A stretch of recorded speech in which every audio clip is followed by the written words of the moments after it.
Hello everyone, welcome to the session. We are talking about central forces for last 3 days. So today, in the last class we covered equation of motion of a particle moving under the influence of central force. So what we got in the last class, d square u by dt theta square plus u is equal to minus f of r by h square u square we got this one in the last class. That equation represents equation of motion of a particle under the influence of central force, right? Now let us see gravitational field and gravitational potential. So gravitational field and gravitational potential.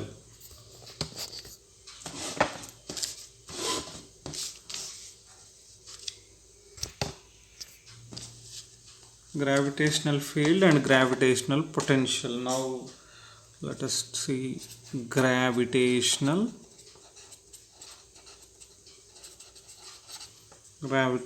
field and the gravitational potential. Gravitational potentials.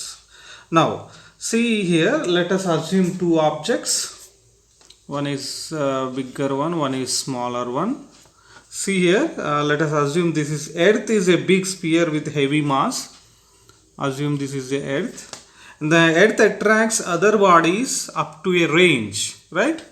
See, this earth attracts others bodies up to a certain range. The range covered under the earth attraction is called gravitational field. The influenced area of the body is called a gravitational field. Here, as a body, what we are assuming? We are assuming earth. The influenced area of that earth is called gravitational field. That means what happen? If any object is there in the influenced area, so that area is called gravitational field. For example, if you take a body, so assume this is earth. So up to this range, this earth or whatever it is a body which attracts another body. So this field is called gravitational field. This is the range. Up to here only this object attracts another bodies. So after this boundary, it may not attract this body. So that means there is no gravitational field. There is no influence of this object on this body. So therefore the influenced area around the earth. The influenced area around the earth is called gravitational field. Now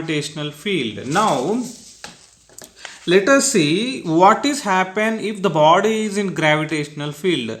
See, if the body, this field is imaginary field. We can't see with our eyes. So this field is imaginary field. Now see here, if we place any body within this field, what happen? Right? If you place this body within the field, what happen? For example, see, there is let us assume earth whose mass is capital M. Here I am taking small m. Object is there. So it is from r distance from the center of earth.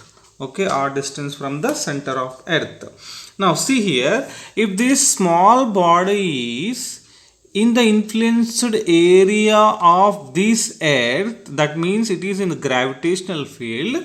So due to the gravitational field, some force is applied on the small object. That is what attractive force. So let us find out attractive force here. Let us assume that a particle of mass small m is at a distance r from the center of earth. So according to Newton's universal gravitational law, the force is written as, see here, F bar is equal minus capital G capital M small m by r square into r cap. That is the vector form of gravitational force, vector form of gravitational force. What is the value of this one? Capital G is universal gravitational constant. This can be written as 6.67 into 10 to the power of minus 11 Newton meter square per kg square. Okay, so now again let us see here. See what is minus represents. Now minus represents here the small object is moving towards the against to the electric field. This small object is moving against to the gravitational field. That is why we have to take minus. That means it is moving opposite direction. That is why we are taking minus. Therefore Newton gravitational according to Newton universal gravitation law, the gravitational force between the two objects can be written as F bar is equal to minus capital G capital M small m by r square into r cap. The negative sign is above equation indicates the attractive nature. The force acting per unit mass is given by, see there, the force acting per unit mass. The force acting per unit mass is can be written as the force acting per unit mass can be written as I equal to minus capital G capital M by r square into r cap. The force acting per unit mass, that means capital F by small m. The force acting per unit mass can be written as I is equal to minus capital G capital M by r square into r cap, where this I is called intensity, gravitational field intensity, intensity of gravitational field, intensity of gravitational field, intensity of gravitational field, intensity of gravitational field. Okay, now let us see what is gravitational potential or potential self energy. What is gravitational potential and potential energy we have to see.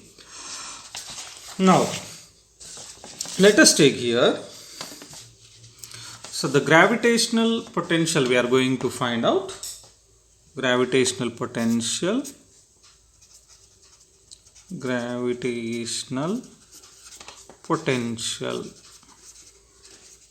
see here.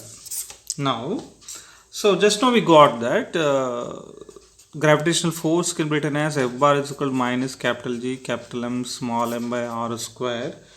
Okay, so this is the gravitational force. Now the force acting per unit mass, see the force acting per unit mass, let us assume small m is equal to 1 unit. The force acting per unit mass can be written as F bar is equal to minus capital G capital M by r square. The force acting per unit mass, the force acting on unit mass is F is equal to minus capital G capital M by r square. Now see here, if amount of work done to displace a body to distance dr in gravitational field is, see there, what I am doing here, here is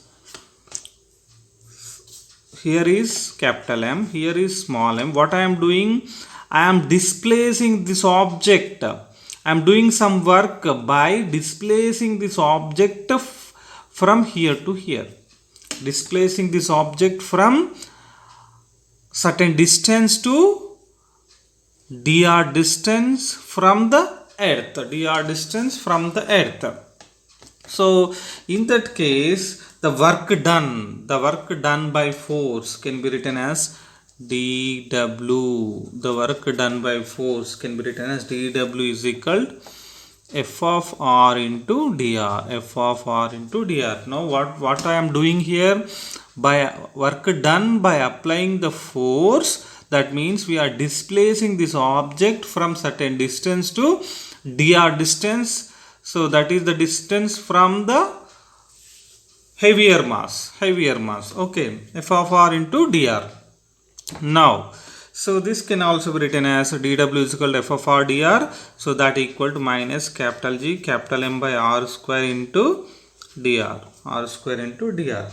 Now, so how can we define potential?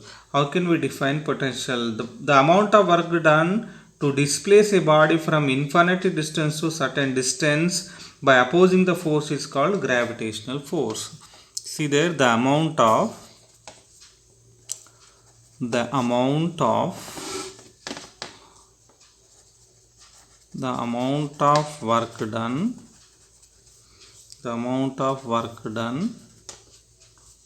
to displace a body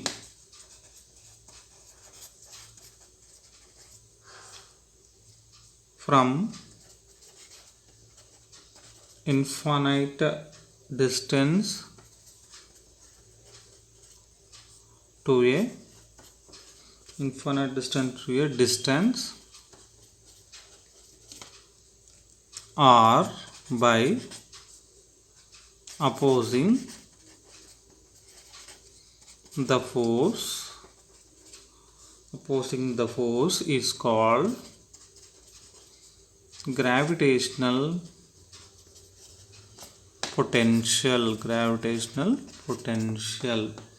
See here, how can we define gravitational potential? The amount of work done to displace a body from infinite distance to a distance, or by opposing the force is called gravitational potential. That means then we'll write here V of r equal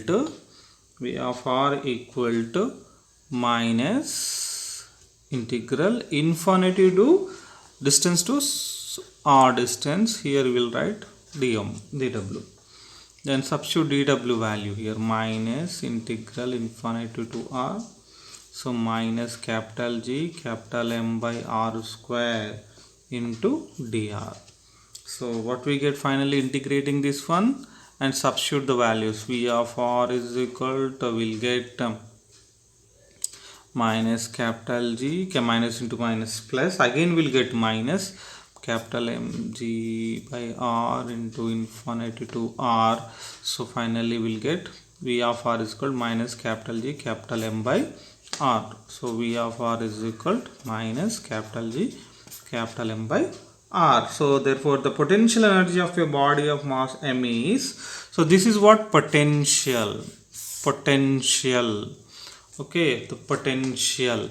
Now how can we write potential energy?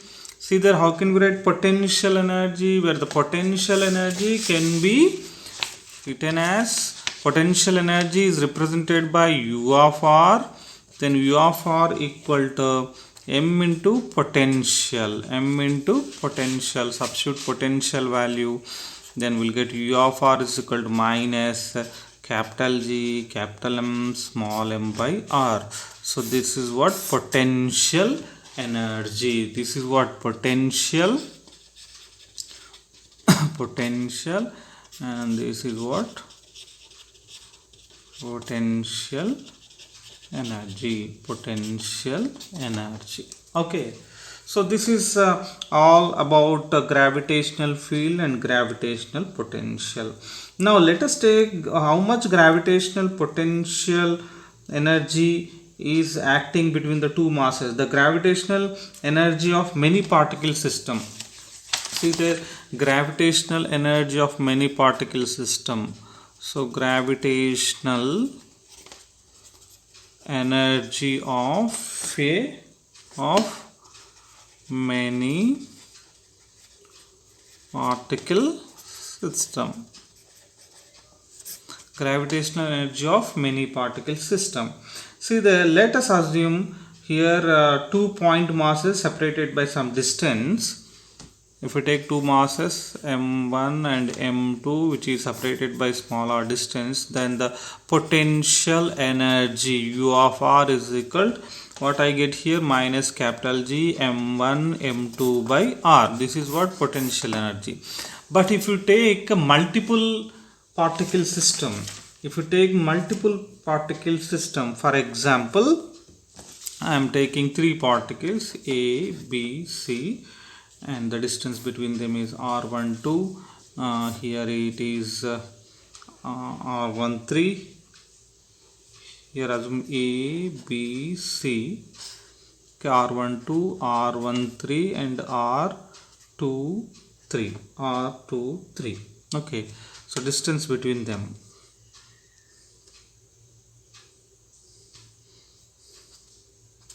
Right. So R13, R12 and R21. Now the resultant potential energy. See there, the potential energy between the two bodies A and B. So can be written as U12 is equal to minus capital G M1 M2 by R12. See there, this is the mass M1 M2. Here is the mass is M3. Now distance, the potential energy acting between these two bodies is how much? This one.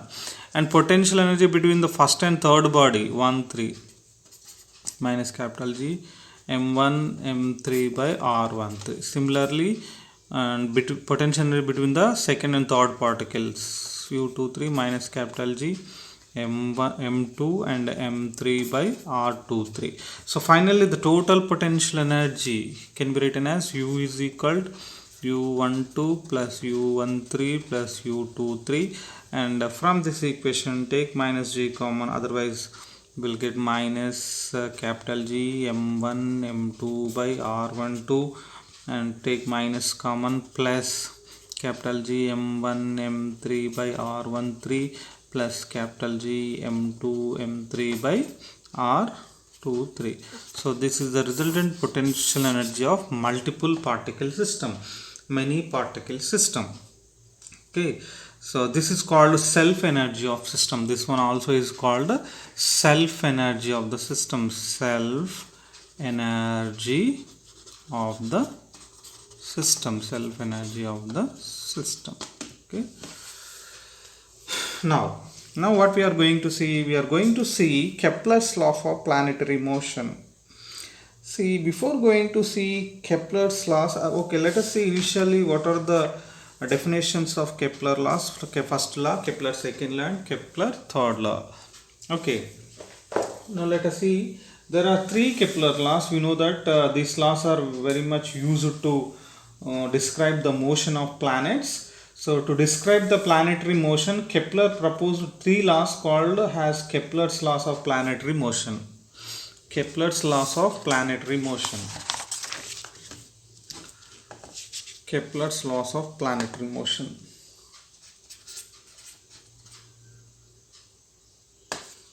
Kepler's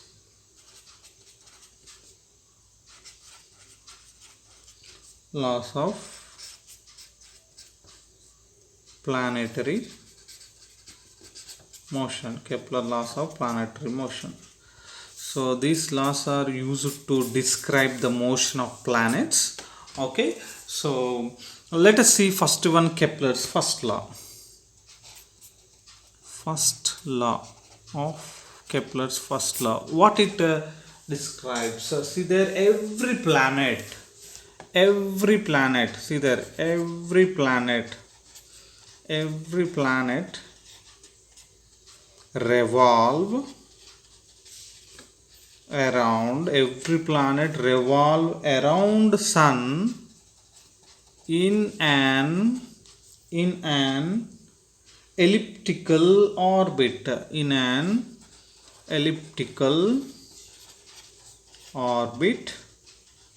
orbit, with sun at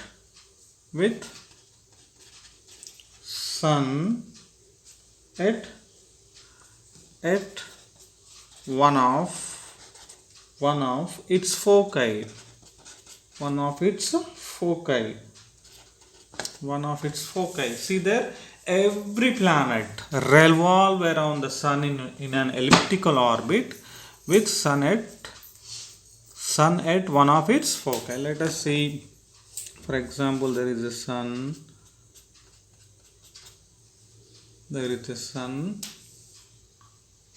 So now planet is revolving around the sun in elliptical orbit. See there, like this. Here is the planet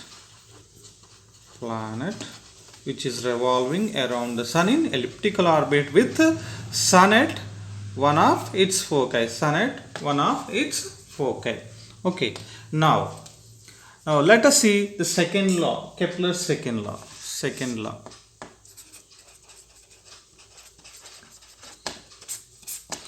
second law. So what second law explains? See there, the radius vector joining the radius vector joining planet and sun, the radius vector joining planet and the sun sweeps equal areas in equal intervals of time. That is its aerial velocity is constant. That is its aerial velocity is constant. Aerial velocity is constant, nothing but dA by dt is equal to h. We have to prove this one. The radius vector joining planet and sun, see there, joining planet and sun sweeps equal areas in equal interval of time. That is, its aerial velocity is constant. Already we proved this one, dA by dt. Aerial velocity dA by dt is constant. Okay, now the next third law, Kepler's third law.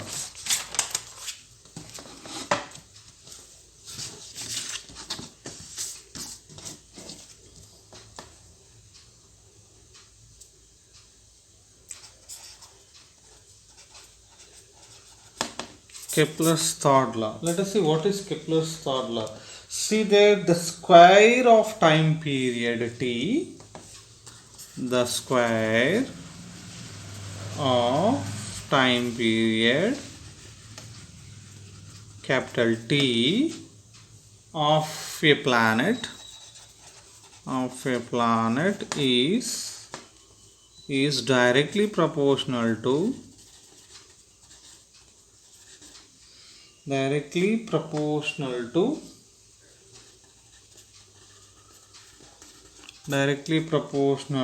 the cube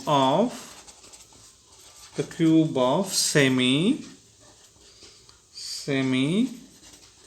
major axis A of ellipse. We know that every planet revolves around the sun is in elliptical orbits. So it has semi-major axis and minor axis. See there.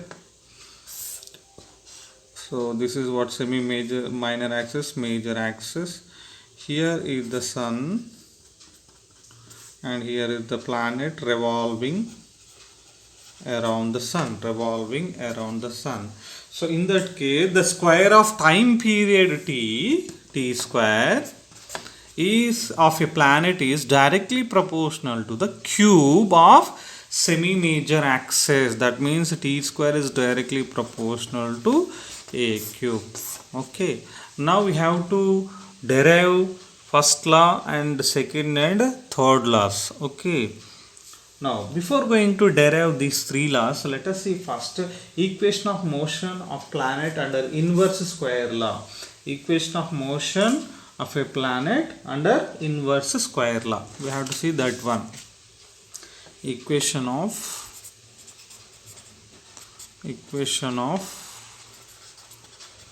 motion of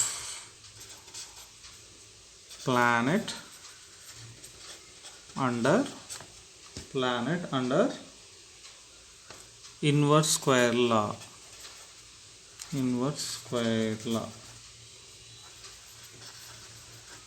Let us see. Already we got that equation of motion of a particle under the influence of central force. Equation of motion of a particle under the influence of central force is d square u by d square u by d theta square plus u equal to minus f of r into h square u square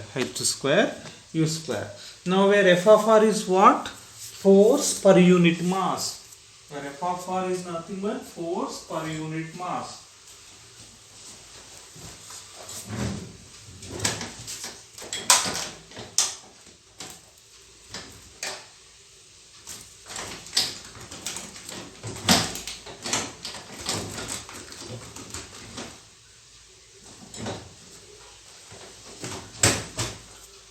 Where f of r is nothing but force per unit mass. Now see there, so we know that force acting between the two bodies, gravitational forces, F is equal minus capital G capital M small m by r square. So from this equation f of r is equal to force per unit mass. So f of r is equal to capital F by small m minus capital G capital M by r square. Okay, now assume this is 1 and this is equation 2. Okay, now substitute 2 in 1. Substitute 2 in 1. So what we get if we substitute 2 in 1? So we'll get there d square u by d theta square plus u, that is equal to, here in place of f of r I am writing minus capital G capital M by r square. We'll get minus into minus plus. So we'll get capital G capital M by h square r square u square. But we know that 1 by r is equal to u, right? And if we substitute, will r and u square cancel, and finally we'll get here. So d square u by d theta square and plus u equal to, so capital G capital M by what I get here, h square, right? So now let us assume capital G capital M is equal to mu, constant term. So then what we get here, d square u by dt square plus u is equal to minus mu by h square. Let us send on left side. So what we get if we send on left side, so we'll get there d square u by dt square plus u minus mu by h square equal to 0. This can also be written as d square u by d theta square into u minus mu by h square plus u minus mu by h square. See, if we differentiate this one, we'll get, this is constant term. So finally we'll get d square u by dt square. So writing this way is no problem, equal to 0. So this equation is called equation of motion of planet under inverse square law. This equation is called equation of motion of planet under inverse square law. So by using this equation, we are going to solve Kepler's first law. What is that? Every planet revolves around the sun in elliptical orbit with sun at one of its foci. So in the next class, we are going to prove Kepler's first law and second law and the third laws. Okay, so this is the end of the topic.